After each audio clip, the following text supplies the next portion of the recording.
Getting my IDI results actually helped me understand a lot of the confusion I was experiencing in school. I never like to think of myself as someone who's meek or quiet, so I did some work learning about some of the issues my classmates were so passionate about.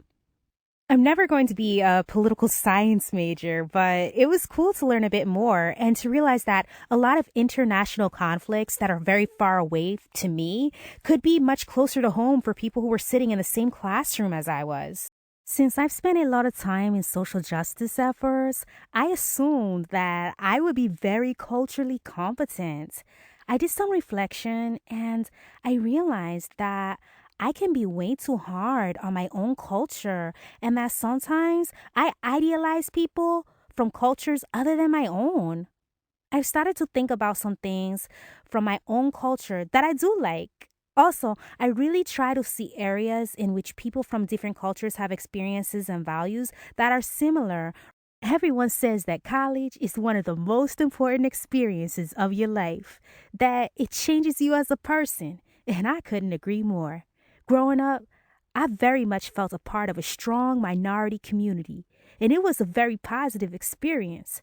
I've been around different kinds of people all my life, so that wasn't anything new.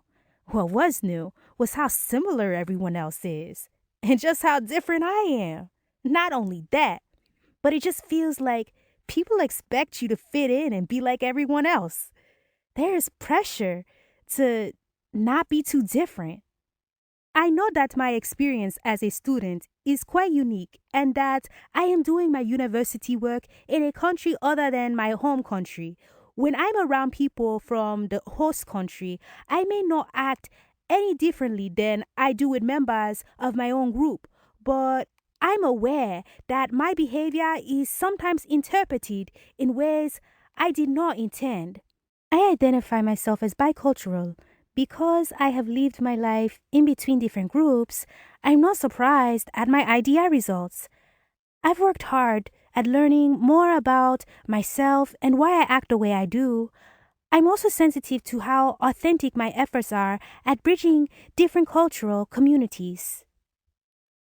Getting my IDI results and going deeper into how I adapt to differences as a bicultural person was very helpful. I realized that to be culturally adaptive does not mean I have to give up my bicultural identity. Being multicultural is about who I am. Being interculturally competent is about my ability to shift perspective in order to understand the different experiences of others and bridge across those differences.